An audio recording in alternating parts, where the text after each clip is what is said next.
Coach Miller, and welcome to All Marine Fighter, our Aftermath edition. The fight between Oscar Collazo versus the Garen Diagan. Now, this was going to be for the WBO minimum weight title. So we're talking about some little dudes, like barely over 100 pounds, okay? There are some little guys. And you're not going to be able to see really the height difference until later on, and I'll talk about that later. But this fight was actually pretty good for Collazo. There's a DAZN card down in Puerto Rico. Collazo's Puerto Rican, so it was a decent card overall, and Collazo really showed himself to be a true champion. Now, right away, there was a definite skill gap, night and day, because the two fighters come from two different backgrounds. They have two different stories, okay? Collazo, he wasn't an Olympian. I don't know why he wasn't an Olympian. He had won a bronze medal and a gold medal, I believe it was like the Pan American Games, something like that, for amateur fighting. For whatever reason, he wasn't an amateur. Turned pro and top contract, DAZN, that type of thing. Great fighter, crisp, clean technique, punches, that type of thing. And then you have Garen Diagan, who got into boxing in the Philippines because he was trying to feed his family.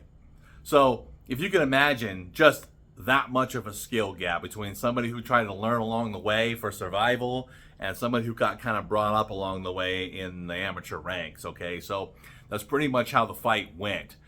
So that being said, Diagan wasn't too bad, okay? He wasn't sloppy or journeyman-like in a sense, lazy fighting or technique or whatever. He was okay. He wasn't bad, but just not quite at the championship level. Collazo, this would be his first title defense as well. I will say that he earned his right to be a champion. It's one thing to win a belt. It's another thing to keep the belt. And like I said, Collazo was definitely impressive. He actually walked down Diagan, had no fear of his punches. Now mind you, these are some little dudes, so you have a high punch volume. But that being said, Collazo walked down Diagan. There was some good back and forths.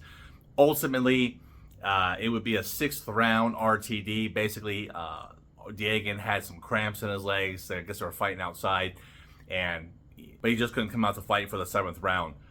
But it was probably good for him anyways, because he was catching some nasty shots and taking a beating. So there was really no point to go out there. He collected his paycheck. Time to go home, right?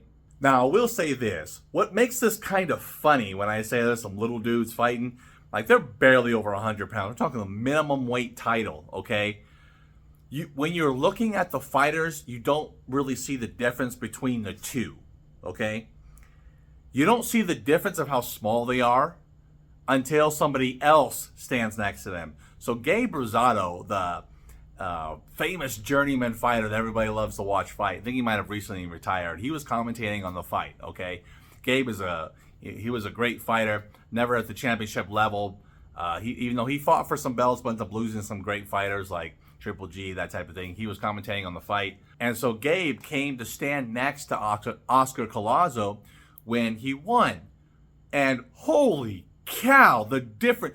Gabe Rosado fought at, his last fight I believe might have been at light heavyweight, but he mainly fought at super middleweight and super middleweight. So he's a big guy, but he's not that terribly big.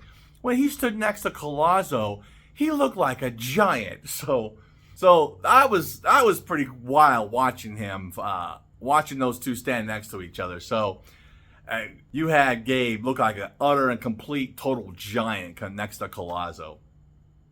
So that kind of gives you a perspective of the minimum weight and how small you got to be, basically to be fighting for those belts. But that being said, congratulations to Oscar Collazo and his accomplishment.